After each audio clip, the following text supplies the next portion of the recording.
Atmopanishad means the Atmanaha Upadesha. Upanishad means Upadesh. Pointing out a reality. Here it happens to be oneself. The science is also Upadesha, but it is not called Upanishad. Why? Because it doesn't put an end to samsara. In this word Upanishad, you have the implication of knowledge free from doubt, knowledge gained through condition. The pramanam, knowledge is about oneself, and it is something that annihilates, that removes the samsara. Now these qualities, characteristics don't apply to science. Even though it is Upadesha, but it is not Tattva Upadesha. It is more of a teaching about Pratyaksha. It is talking about the physical world, which is an object of perception. It's not me. It's not the subject. The science doesn't talk about the nature of the subject, me. It talks only about the object. So, science, even though it is glorious, but still we can't call it Upanishad. We can't call it Upanishad. It may be Vijnanam, etc., etc. It is science, it's knowledge. It's knowledge about physical reality. That is okay. But it is not, we can't even call it as a Shastra. Why? Because it's not closely related to, it's not distantly or closely related to Atmajnana. You see? Whereas Vaidika Shastras like Siksha, Kalpaha, Niruktam, Chandas, Jyotisham, these are all, they can always be called Shastra, because they have some connection with the Brahma Vidya. Some connection is there. But science, what connection? It has connection only with Sharira Yatra. Bas. Therefore we can't even call it as Shastra. Amazing, such a great science. Therefore anyway, leave alone Shastra. But we definitely can't describe science as Upanishad. Why? Science doesn't tell me who I am, what I am. What am I? What am I?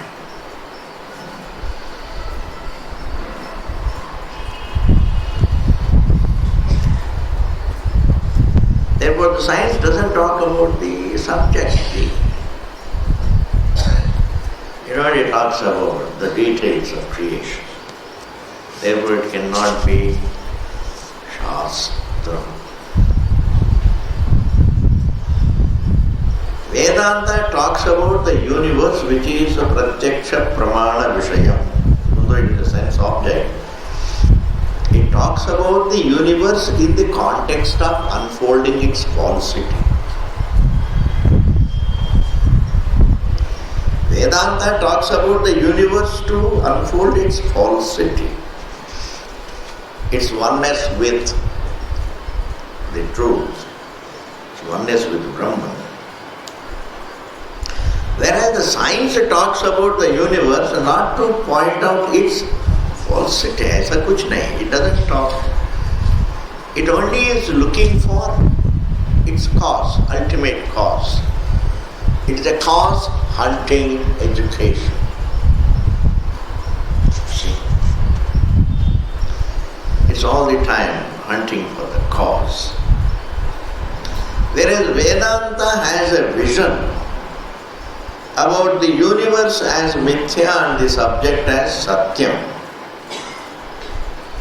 And it talks about the subject to show its being the satyam it talks about the universe to show its being mithya.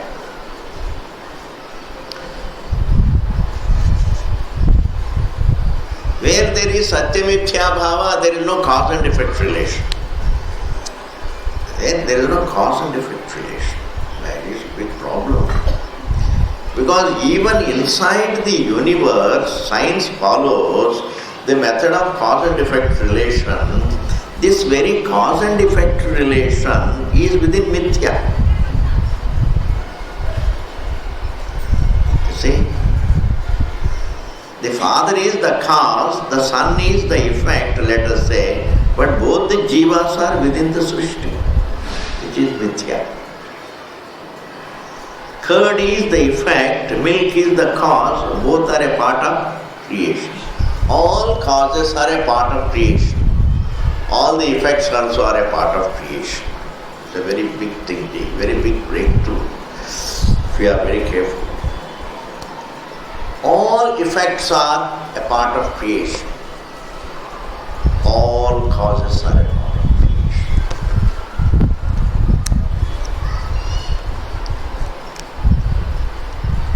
The law of gravitation is the cause, and the things come back is the effect. Both are within creation.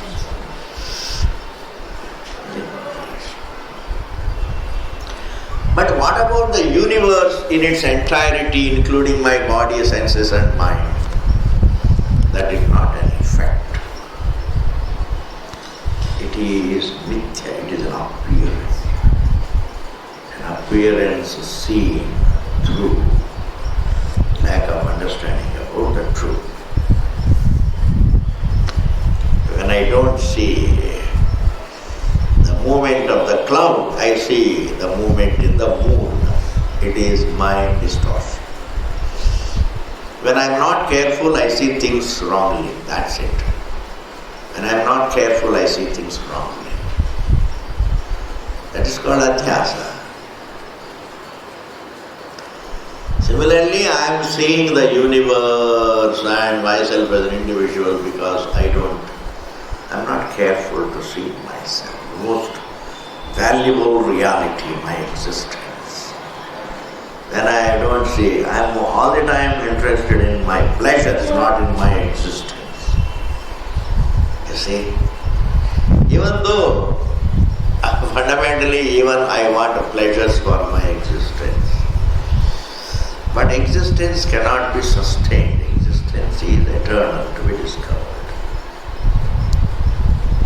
Even peace cannot be derived, it is to be discovered.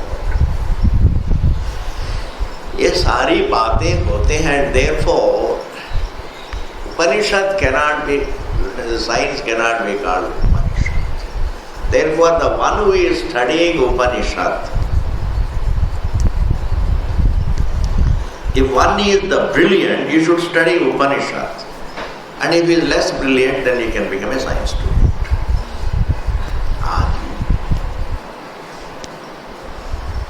And if he is still less bright, then he can become an astrologer. And if he is still less bright, then he can just become a karmakandi. Yes, why not?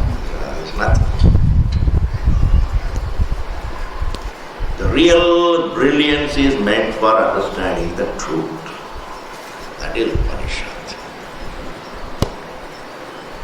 And therefore here this Atmopanishad, only the teaching about the truth can be called Upanishad, because that alone liberates man from ignorance, self-error and self-struggle. Self-ignorance, self-error and self-struggle. The 10th man is, when he is ignorant about himself, that is self-ignorance, that is self-error.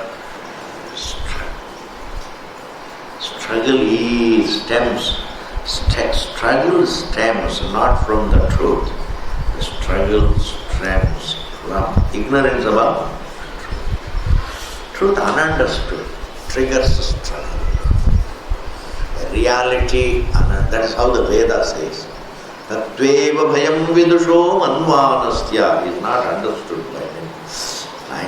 Nobody understands it. Tatveva bhayam vidusho manvanasya. The one who doesn't understand, the so-called scholar in other realms, but he doesn't know himself. Such a so-called scholar, in his case, the very truth ununderstood by him triggers fear in him. Yes. Ignorance triggers fear means the truth.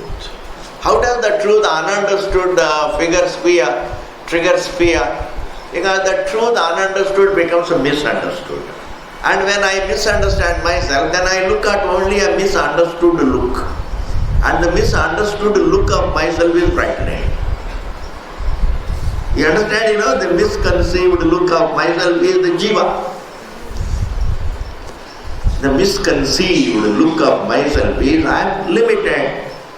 The actual look of myself is that I am the subject, not the form.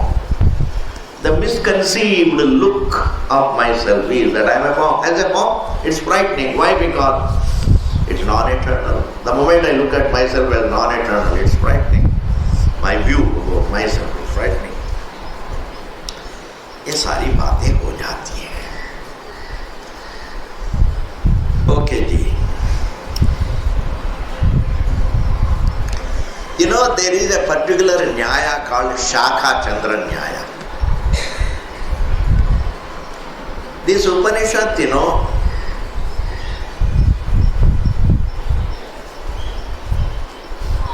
also Musha Nishikta Nyaya. We will tell about it. More than Shakha Chandra Nyaya, the other one is better. Patila? Patila, that's the only word I can only use. Because बड़ा पतीला होती है, उसमें थोड़ा छोटा डालो, फिर उसमें और से छोटा डालो, 5-6 पतीला एक ही में आ सकता है ना. This is Musha Nishikta Nyaya. Meaning, subtler, bigger containing the smaller. Smaller containing the still smaller. You understand now? छोटा बड़ा में रखो, वो बड़ा उससे भी बड़ा में रखो, उसको और उससे भी बड़ा रखो. These 5 koshas, the body, the senses, the mind, the intellect, annamaya kosha, pranamaya kosha, manomaya kosha, vijnanamaya kosha, anandamaya kosha. They are just each embedded in the other. The gross is embedded in the subtle. It is in this context Bhashyakara uses Sukshmatva, Pratyaktva and Vyapakatva are proportionate to one another. The grosser, the less pervasive. The grosser, the more external. The grosser, the less pervasive. The grosser, more external. Then जितना सूक्ष्म होता है उतना प्रत्यक. प्रत्यक means more intimate to you, closer to you. And vyapakatvam. Subtler it is, more pervasive it is. More pervasive it is and more pratyak, more closer to you. And therefore, subtlety, pervasiveness and closer to oneself, intimacy are all proportionate to one another. Are you able to follow this? Yes. जैसे सूक्ष्मता है वैसे व्यापकत्व है, जैसे सूक्ष्मता व्यापकत्व है वैसे प्रत्यक्त्व है. इस न्याय को फॉलो करेंगे इसमें आराम से. It's also important. These objects are the grossest. The body is grossest and it is very, very less pervasive. And it is external. senses are little more, mind is little more, ahankara is little more, etc., etc. It is not, don't look at it as literally true. It is just a method adopted. Every prakriya has certain things to convey us. Every prakriya has its flaws.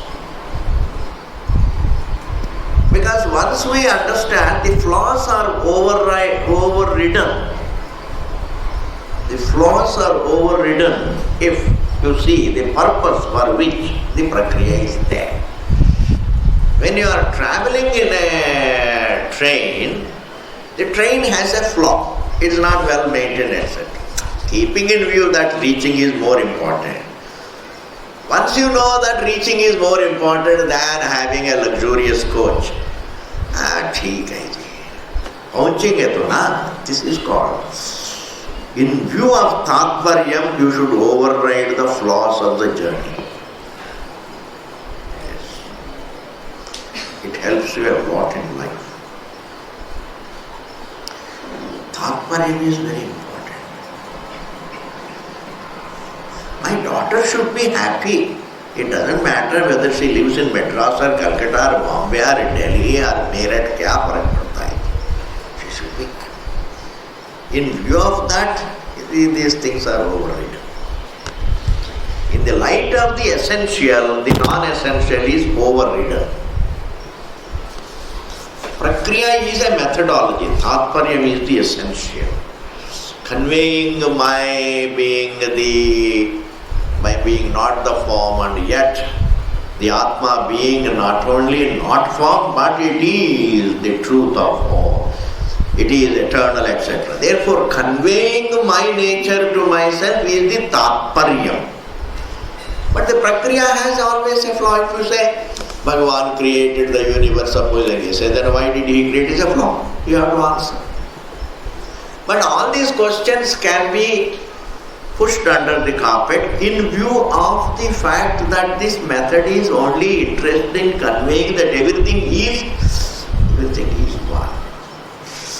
Supposing you say the water created all the waves, then you ask the question, why did it create all the waves? See, we say the water created the waves out of itself just to show that all waves are water. Bas itna hi hai. Not to create any history. In history you can have questions. Why did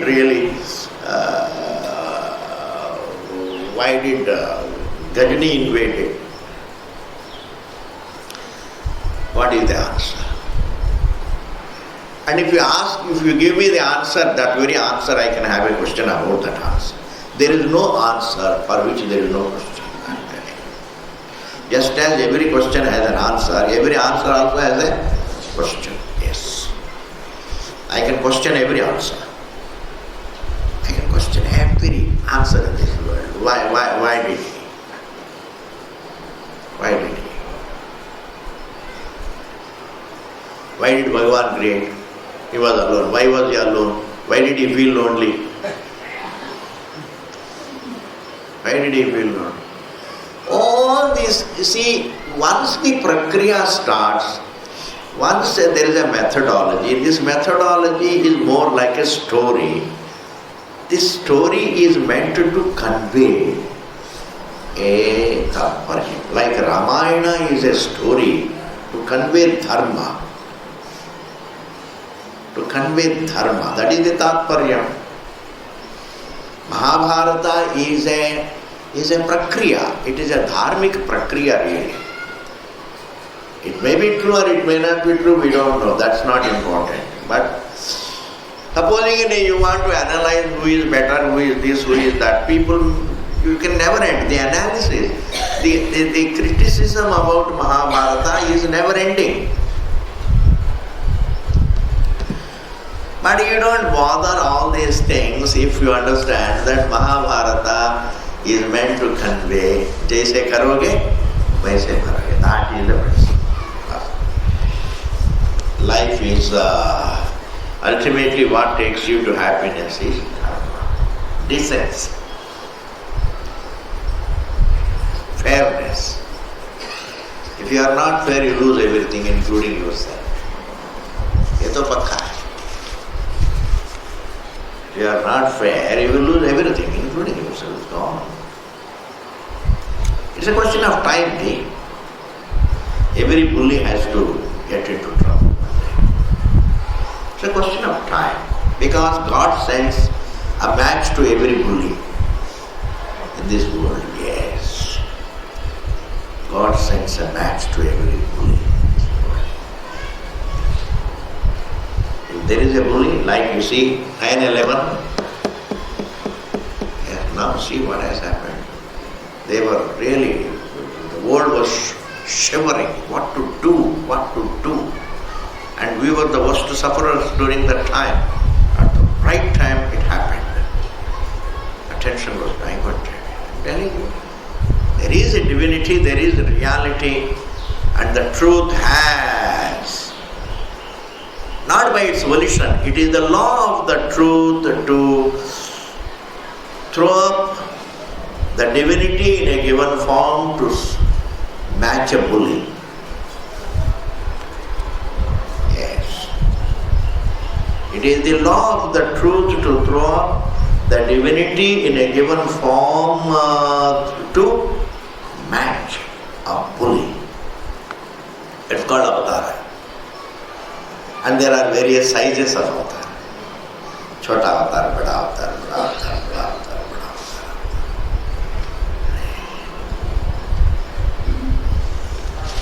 So just as Mahabharata, that is the message of Mahabharata. You can't say more about dharma than this one statement. Jaise karoge, waise bharoge. You can't say more than that. That is the tatparya. You can't say more than that.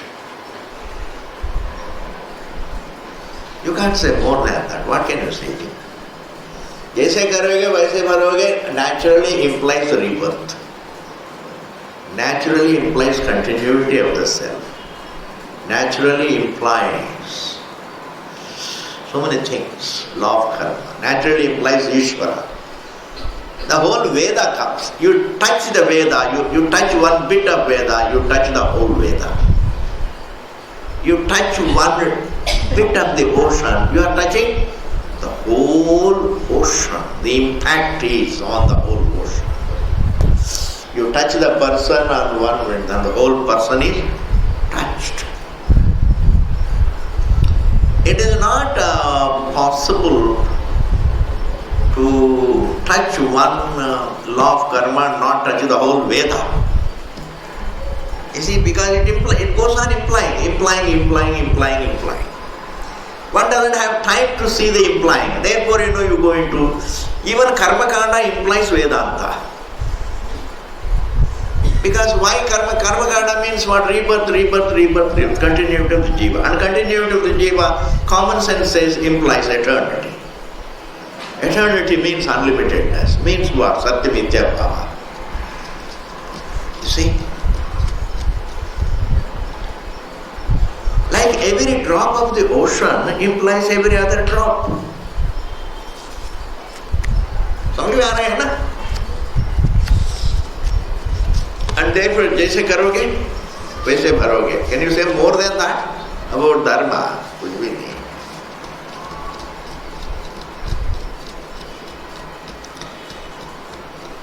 Just as that is the tatparyam of dharma.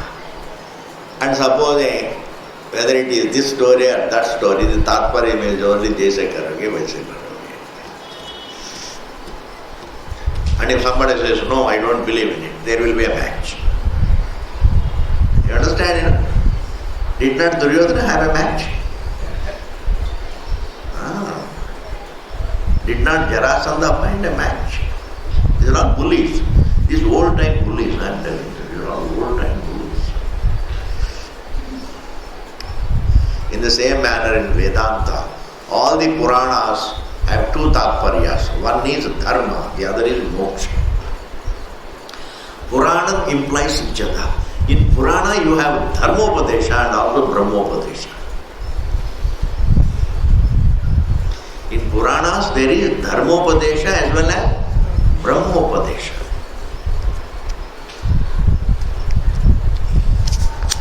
If it is not properly followed, then you only think of the story, not the Tatparya. In Vedanta also, Tatparya means every prakriya has some flaw. But in the light of the Tatparya, it's okay, perfect. It conveys the Tatparya, good enough. If you take it literally, it has flaws. If it is meant to convey that particular 17 elephants wala. 17 elephants? You know that?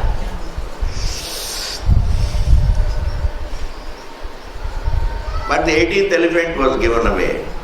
17 elephants, there was a father who had, I think, 3 sons, and he had 17 elephants. And he says, apne aapas mein baant lo. And he died. This guy handing over the problem and dying. And then, how do you divide 17 elephants among the 3? Then they went to a neighboring king who happened to be a Vedanti. Then he said, all right, I will give you my 1 elephant, make it 18. And the stipulation was, one has to get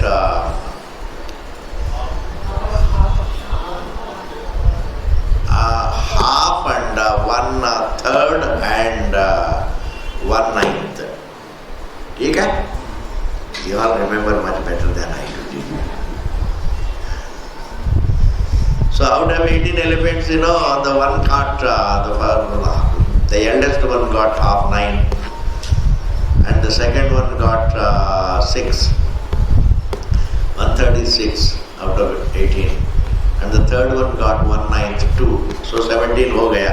And वह एक elephant रह गया, वो अपना वापस ले लिया राजा. अपना एलिफेंट वापस ले लिया. Now one may say it is meant to solve a problem. That's all.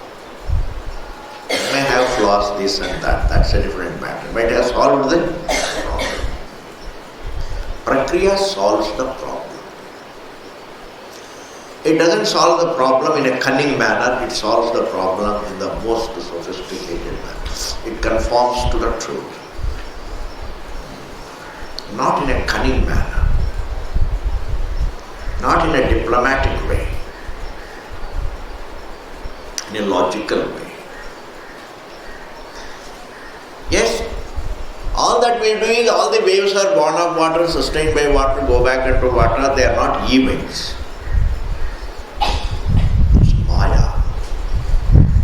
And therefore all waves are water, that is Tatparya. They are born of water is Prakriya. They are water is Tatparya. You have to become quickly this difference. They are born of water is Prakriya. Therefore, they are water is Tatparya. Everything is born of the self is Prakriya. They are the self is Tatparya. Everything is one.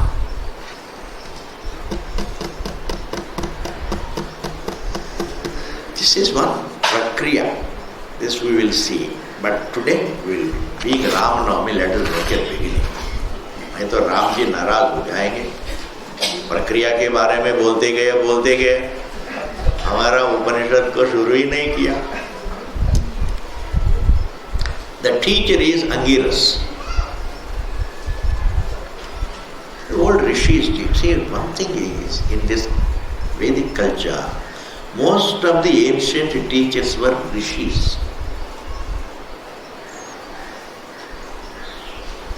It is the rishis who taught to, the rishis were, it is the grihasthas who sustained Vedic culture.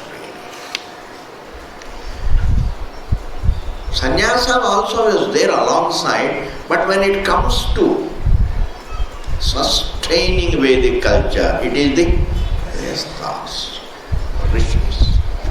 Every Vaidika grihastha is a rishi. Rishi is not another species. Rishi is not like that. Every grihastha who is a Vaidika is a rishi.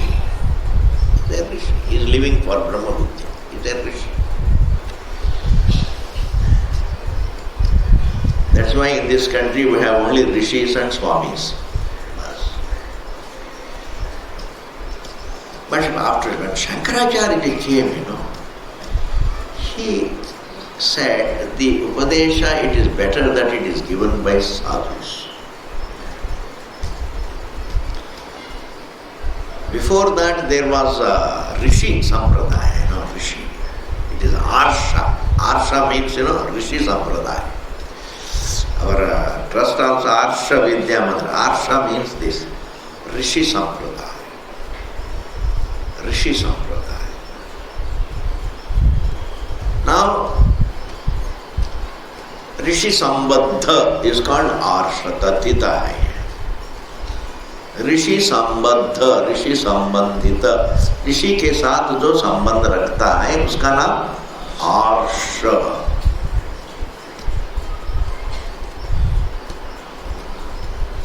But it makes no difference whether the teacher is a rishi, whether he is a grihastha or a sannyasi. Shankaracharya said something. Because a rishi, if he is a grihastha, somehow or other, there is always lack of vairagya. Thoda triti hoti hai. Let the Mahatmas, those who have become sannyasis, let them teach. ऐसा करके चले गए. अब उसको we can't do much about it. अब क्या करेंगे? But there are grihasthas also who teach. In Kanchi Kamakoti, in all these Shankaracharyas, in all Shankara Matas, a grihastha comes. He plays the role of a teacher. यहाँ पर बैठते हैं. जो होने वाला जो शंकराचार्य जी है, junior, the one who has to be groomed, he is already given sannyasa. He is a sannyasi. He is a sannyasi. He sits in front of him as a shishya. But the one who teaches is a grihastha, a scholar.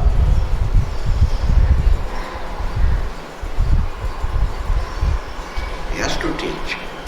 But sometimes Shankaracharya himself, the Acharya sits in the Acharya seat, like this, Ajata Shatru and Gargya. So the Gargya said, alright, you sit up, I will sit down and still I will teach you. Similarly, sometimes Shankaracharya, who needs to be taught, he sits up, and the Acharya who teaches, he sits down. But then even Shankaracharya is initiated into Vedanta by a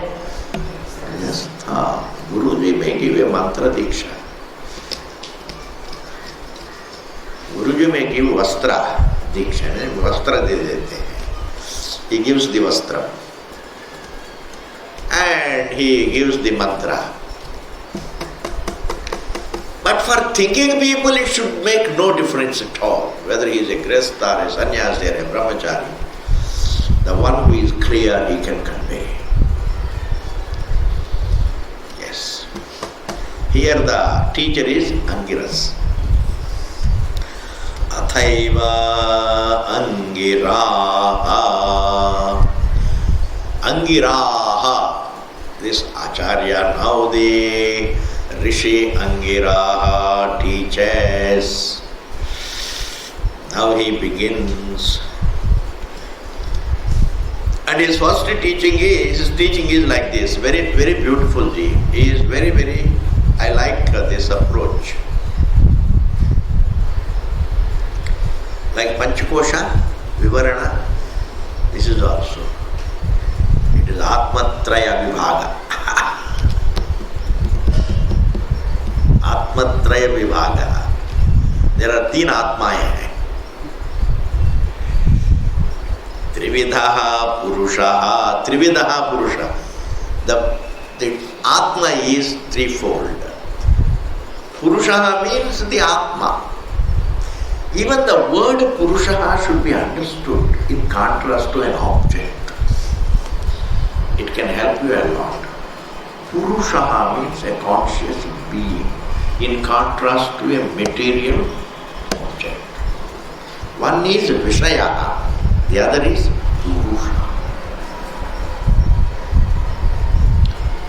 It's like the form and the sight.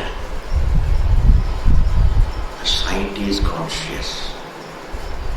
Eye is a medium, but the sight belongs to the Purusha. Eye doesn't see.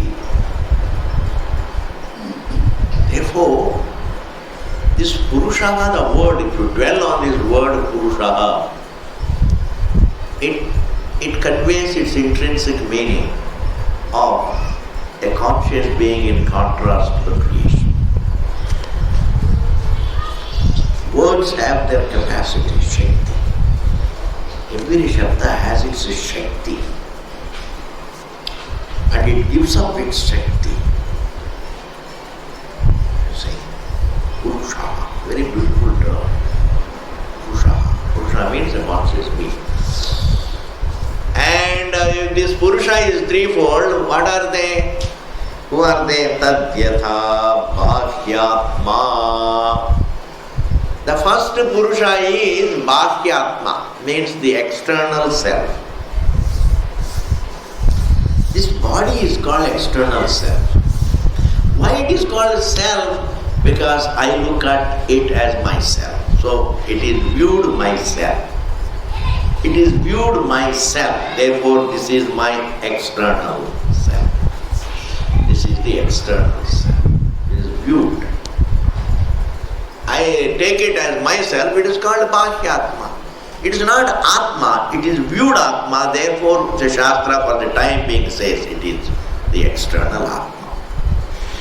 Bhahyatma, the entire anatomy. Only that anatomy is called Bhahyatma. Just the form part of it. Then the second Atma is Antaratma. Antaratma is the conscious being in equation with the body. Don't take it as a Sukshma Sharira. Antaratma includes the Sukshma Sharira. Antaratma is immediately you touch, you hit the conscious identity. In the Bhahyatma, it is just the anatomy, just inert.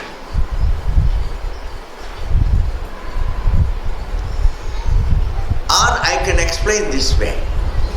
An anatomy is my external identity. Even though he says three Atmas, I would like to call it as three identities of the same.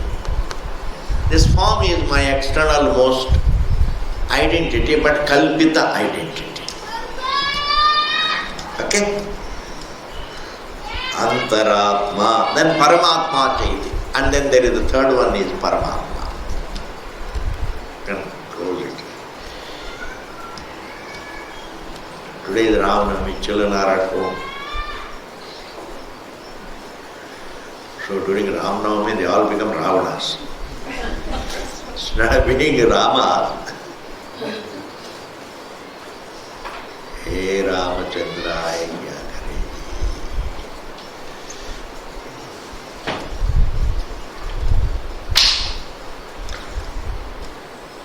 My external most identity, my physiological, my anatomical identity, then my physiological identity, then my soul conscious identity. Three. My anatomical identity is an error. My physiological identity is Kalpita, an error. My identity as the soul conscious being is the Paramatma, is my actual, natural, intrinsic identity. Look at yourself with a lot of Kalpita identities with one true identity. There are not many entities, there are many identities. Yes. Husband, father, son, there are not many entities. The same person has many identities. All of them are Kalpita. All of them are Kalpita except one. Because you can't have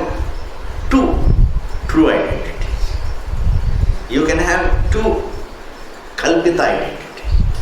You can have two false identities. Like, you can be a wife, you can be a mother. Both are false. But you are a conscious, just an individual. I mean, as an individual, that is your true identity. Yes, that is the true identity. Like to be a baby is one identity, that is a kalpita identity, false identity, notional identity. And what? True identity. Thus, don't think in terms of entities, only one. There are many identities. All of them are false except one. Bahyatma is a false identity. Antaratma also is a false identity. Paramatma is true identity. But here I want to make one point clear. In other parts of the scripture, the word Antaratma means Paramatma as the Ishvara, Antaratma. Antaratma generally in the Shastra is used unobjectifiable self. As objectifiable it is Bahya. As subject one is Antaratma. This is a very beautiful thing, Antaratma. The entire dream is Bahyatma, and the one who is aware of it is Antaratma. Because minus all that you objectify is what you, all that you know, minus that is what you are really. We are minus all that we are, all that we objectify. Yes.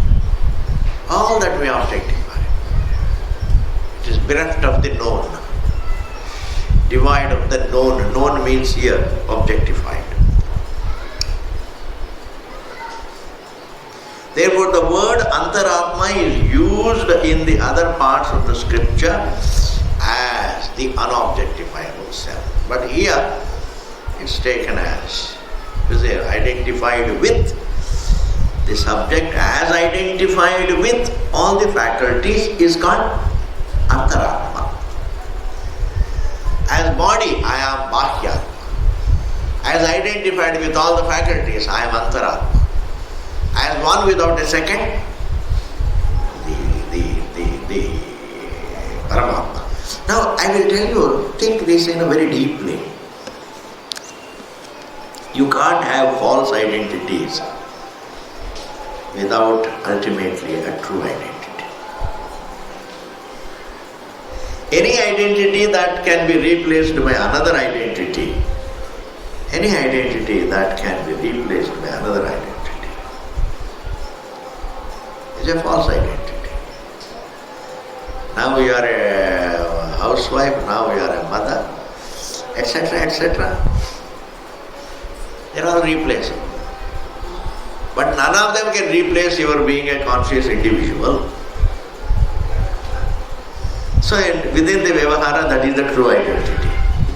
But if you take the Paramartha, if you go still beyond, even this individuality is a false identity. That waker is replaced by the dreamer, dreamer identity, waker identity, etc. But all of them are replaced. They are all false identity.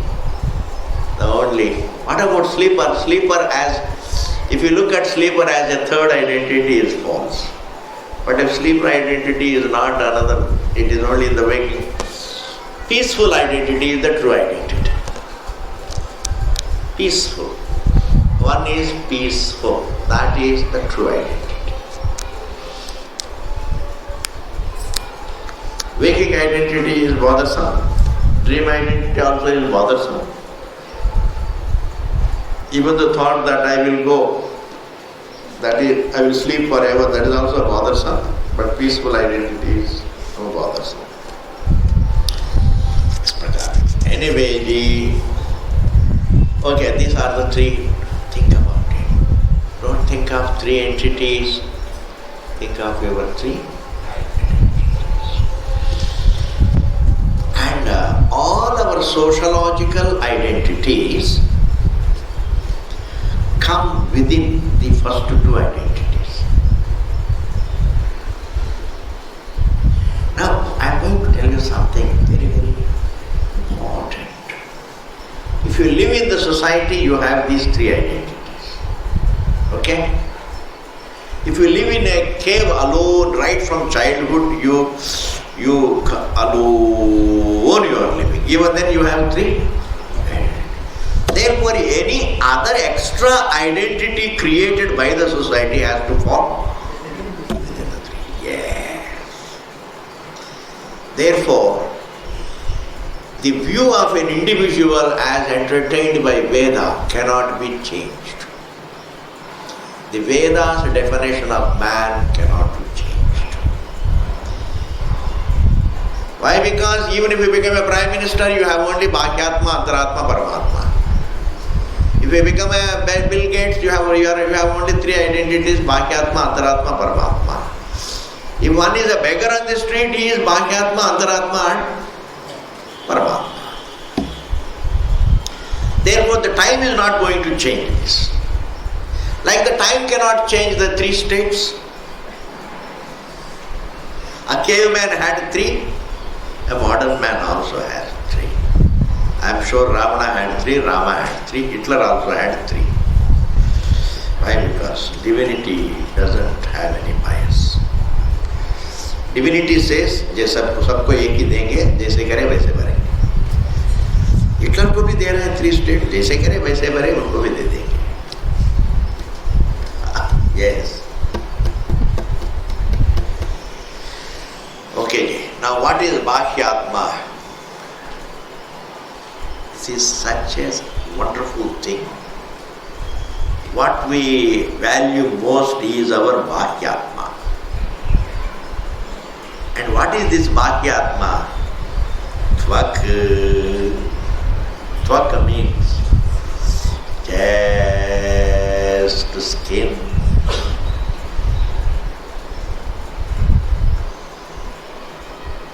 Then charma, dermis. Within that, thoda sa interior. Tvak, charma.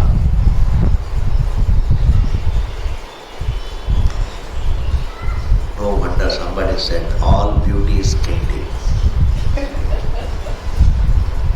You go beyond the skin, it's all a big horror story. Yes. It is not. Therefore, don't fall for these things. Don't entertain illusions in mind. Don't entertain illusions in mind. They are nothing. Flesh is nothing. Objects are nothing. There is nothing like truth. Subject. Tvak, charma, nakha, and the nails. So you have to look at you have to keep your skin fine, nails fine, polished, etc., etc. Mansa, then flesh. These are called really our external footwear. Roma, hair. Hair on the body is called Roma. Anguli. Anguli means fingers. Fingers and toes, all of them have to be taken.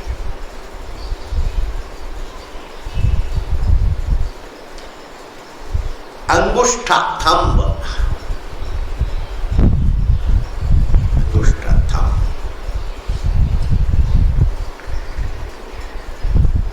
Therefore, when you say, I am a great success, it is a Bhakyatma success. That is why you give thumbs up. Say. These are all really, it's all play of Maya. I'm telling you, just a play of Maya. Just a play of bachon ka. If somebody tries to be happy through this world, it is exactly like children on a rainy day make sand houses.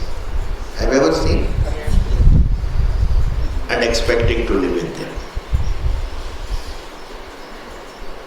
expecting children, hoping to live in those sand houses made in the sand on a rainy day. Similarly, if somebody says, I'll make this and that and I'll be happy, it's like that. It's a question of a few days. It's gone.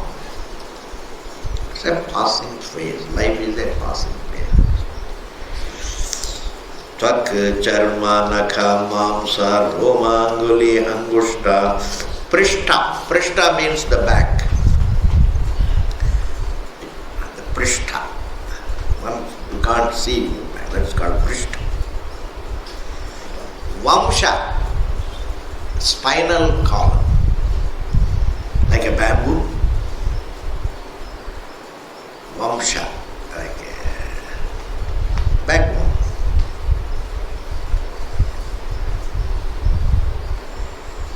Again, nakha. Again, nails. Maybe the nails of the toes. Then gulfa. Gulfa means ankles.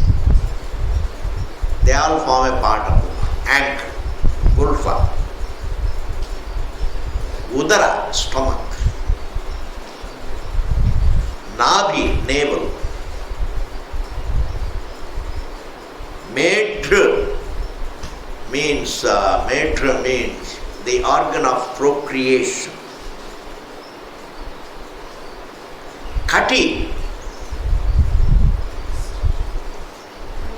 Kati. The hips. The hips are called kati. Uru, thighs. Kapola. Kapola actually is this. Kapola. Skull. Kapala. It's called Kapola Kalpitam. No. Kapola is. That is Lalata. Kapola is this. क्या फर्क पड़ता है Swami ji, we should have a debate as to what is it. Oh Rama, where again we get back into the same problem. Bhru, eyebrows. Lalata, this forehead. Bhagavan, always it is considered to be Lalata Likitam. Bhagavan writes here. Why? So that you can never see it. If you can see what Bhagavan writes, you are going to change it. Bhagavan knows it. All jivas really, they are all very, very, very clever. Why? Because all jivas are, they have a bit of himself, you see. And therefore, if they come to know that their destiny is not very good, then they will. Therefore, he has written it in such a manner where nobody can. He can't say. Lalata. Bahu. Arms.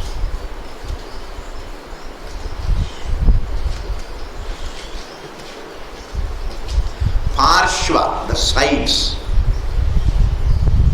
Sides. Parshva means sides.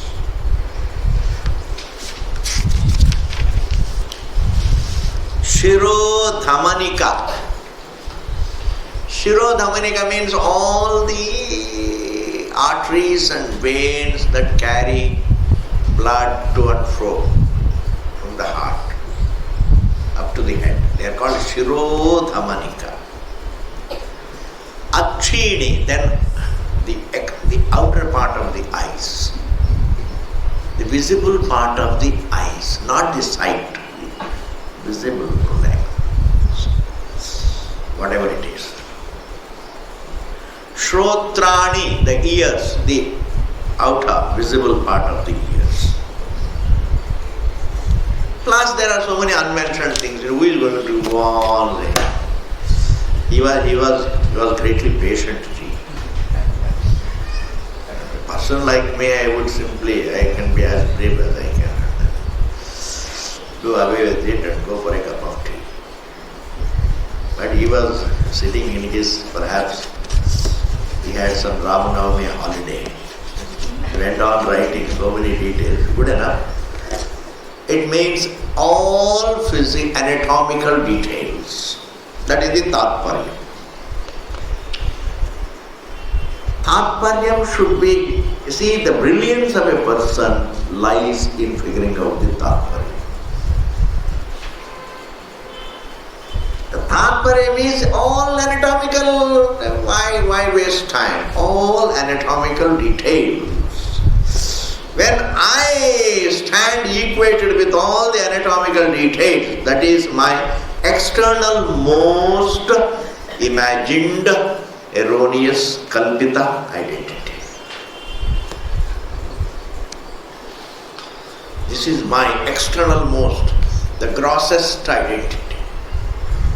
Identification, to stand as a form with all the anatomical details. Bhavanti, and then what is this identity? Jayate, it is born, it gets formed.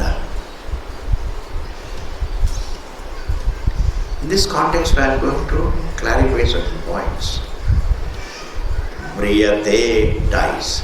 This particular identity is born and this Atma, this identity, my external identity is born and it dies. And this identity, when it is gone, I am not going to look at myself in that form again forever. It is not summer break. The break with this body is not going to be a summer break. Oh, it's gone forever. But Swamiji, you may say, you may become nostalgic, oh my God, I am never going to see it. This is all, this problem, the prospect that I am never going to see this form again is a problem when I have the problem. But when I lose that form, then I am not going to miss it. Therefore, you don't have to become unnecessarily nostalgic. Oh my God, this form, एक बार छोड़ दिया फिर हमेशा के लिए, then you start wondering. That is not the point to be wondered at. Because you can say, what is the problem in losing something if I am not going to miss it? Is it not? Yes. Don't become nostalgic about losing things. If you don't miss it, that is your freedom. Not to miss is your freedom. Not to miss. Only in right understanding you don't miss. This form also, in sleep we don't miss. So after death also you are not going to miss this form. In sleep I don't miss this form, everything that is connected to this form also I don't miss. My wife I don't miss, my husband I don't miss, I don't miss my children, etc.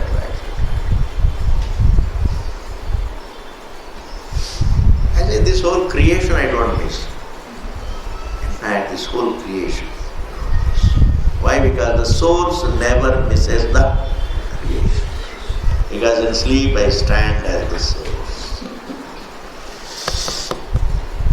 Therefore, think very deeply.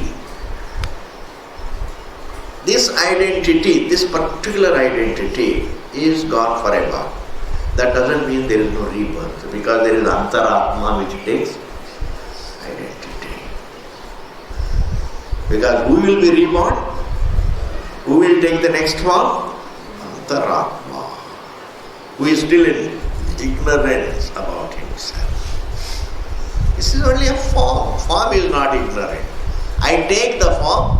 The conscious being takes the form due to certain ignorance about himself. Form is not ignorant. Form cannot be ignorant, form cannot be enlightened. Is it not? Therefore, just because this will be gone forever, some people get the misconception. Terrible misconception.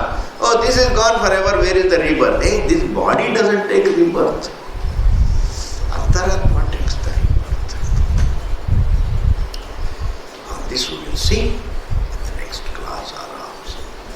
Om Purnamadaha Purnamidam Purnat Purnamudachyate Purnasya Purnamadaya Purnameva Udishyate Om Shanti Shanti Shanti.